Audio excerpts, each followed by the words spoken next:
Imagine the heat of a Los Angeles summer.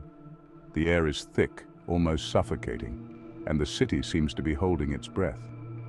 The hum of air conditioners is a constant backdrop, a reminder of the relentless heat. A gentle breeze rustling through palm trees offers a fleeting moment of relief, a brief respite from the oppressive warmth. Now picture this, a city gripped by fear. Streets that are usually bustling with life are eerily empty, and behind closed doors people are paralyzed with terror, a shadow lurking in the darkness, an unseen predator waiting to strike. This was the chilling reality during the reign of terror inflicted by Richard Ramirez, the Night Stalker. His name became synonymous with fear, a specter haunting the dreams of countless residents. Ramirez's crimes, a string of brutal murders, assaults, and burglaries, terrorized California between 1984 and 1985. Each act more heinous than the last, leaving a trail of devastation in his wake. His modus operandi was chaos. He thrived on it, leaving the police and the public in a state of constant anxiety and confusion. There seemed to be no pattern, no specific victim profile. Men, women, the elderly, and even children. No one was safe from his malevolent grasp. This randomness amplified the fear. No one felt safe. Every creak, every shadow, every unexpected sound became a potential threat. Homes, once sanctuaries, transformed into potential prisons. People fortified their homes, installing locks, alarms, and security systems, hoping to keep the terror at bay. People were afraid to sleep, to be alone, to even answer their own doors. The night, once a time for rest, became a period of heightened vigilance. The fear was palpable, a suffocating blanket over the city. Communities huddled together, seeking solace in numbers, yet the dread remained. Ramirez's reign of terror left an indelible scar on Los Angeles. The city, known for its glamour and dreams, was now a place of nightmares. Yet, beyond the headlines and the sensationalism, it's crucial to remember the individual stories of those whose lives he shattered. Each victim had a name, a story, a life that was cruelly cut short. Their memories deserved to be honored, their stories told. Born in El Paso, Texas in 1960, Richard Ramirez's early life was marred by violence and instability. Exposed to brutality at a young age, he witnessed the dark side of humanity firsthand. Some speculate that these early experiences planted the seeds of his own darkness. As a teenager, Ramirez began displaying increasingly disturbing behavior. Petty theft escalated to more serious offenses. He became withdrawn, lost in a world of dark fantasies and morbid fascinations. His crimes, committed over a 14-month period, were marked by shocking brutality and seemingly random selection. His victims ranged in age, race, and gender, shattering any sense of security and plunging Los Angeles into a state of panic.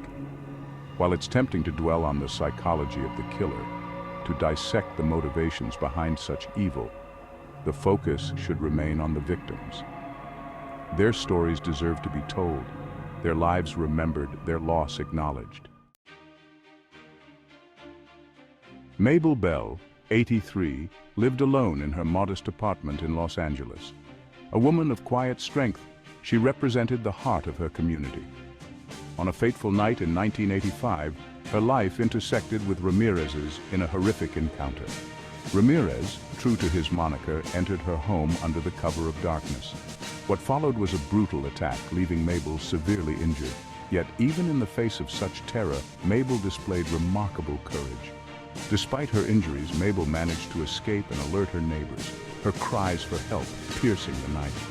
Her bravery not only saved her own life, but also served as a wake-up call for the community. Mabel's story is a testament to the resilience of the human spirit. Despite the trauma she endured, she continued to live her life with dignity and grace, a symbol of hope amidst the darkness. Section 4. The Tragedy of Vincent Zazzara, a life cut short. Vincent Zazzara, 64, was a hardworking man who epitomized the American dream. Born to immigrant parents, he grew up understanding the value of hard work and perseverance. Over the years, he built a successful business, becoming a respected figure in his community. He and his wife, Maxine, had built a life filled with love, family, and simple pleasures. Their home was a sanctuary where laughter echoed through the halls, and their bond was evident to all who knew them. They were the epitome of a loving couple, always seen together, sharing dreams and aspirations. Tragically, their world was shattered on a summer night in 1985. The tranquility of their suburban home was violently disrupted, leaving a permanent scar on the community. Ramirez, in one of his most brutal attacks, broke into the Zazzara's home, forever altering the course of their lives. The brutality of the attack was unimaginable, leaving behind a scene of horror that would haunt the memories of those who witnessed it. Vincent was the first victim of that night, his life taken in a senseless act of violence. His death was not just a loss to his family, but to everyone who knew him. The senselessness of the act left many grappling with the fragility of life. Vincent's death sent shockwaves through the community. Neighbors who had always felt safe now lived in fear, and the sense of security that once blanketed the town was irrevocably lost. Candlelight vigils were held, and the community came together in mourning, trying to make sense of the tragedy. He was a beloved neighbor, a friend to many, a symbol of the vulnerability that everyone felt during that time. His friendly demeanor and willingness to help others had made him a cherished member of the community. His loss was felt deeply, not just by his family, but by everyone who had the privilege of knowing him. His absence left a void that could never be filled. Family gatherings were never the same, and the empty chair at the dinner table was a constant reminder of the life that was taken too soon. The Zazzara family struggled to cope with the loss, their grief compounded by the violent nature of his death. The story of Vincent Zazzara is a stark reminder of the devastating impact of violence. It serves as a poignant example of how one act of brutality can ripple through a community, leaving lasting scars. The memorial services held in his honor were a testament to the profound impact he had on those around him. It highlights the indiscriminate nature of such acts, leaving families shattered and communities reeling. The emotional interviews and community reactions captured the collective grief and the struggle to find a sense of normalcy in the aftermath. Vincent Zazzara's legacy is a somber reminder of the need for compassion and resilience in the face of tragedy. Section 5. The harrowing story of Maxine Zazzara, witness to horror. Maxine Zazzara, 44, endured a nightmare that few could fathom. She was a loving wife, a devoted family member, and a cherished friend. Her life, once filled with joy and normalcy, was shattered in an instant. Waking to the sounds of an intruder in her home, she found herself facing the embodiment of her worst fears, Richard Ramirez. Known as the Night Stalker, Ramirez was a figure of terror, a predator who had already claimed multiple victims. Forced to witness the unimaginable, Maxine endured a terrifying ordeal as Ramirez brutally attacked and killed her husband Vincent. The love of her life was taken from her in the most violent way possible, leaving her in a state of shock and despair.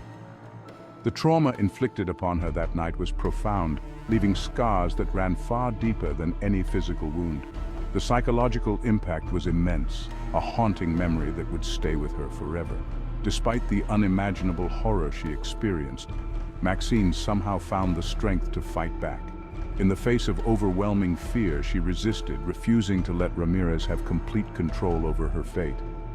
Her resistance, her refusal to be another silent victim, played a crucial role in eventually bringing Ramirez to justice.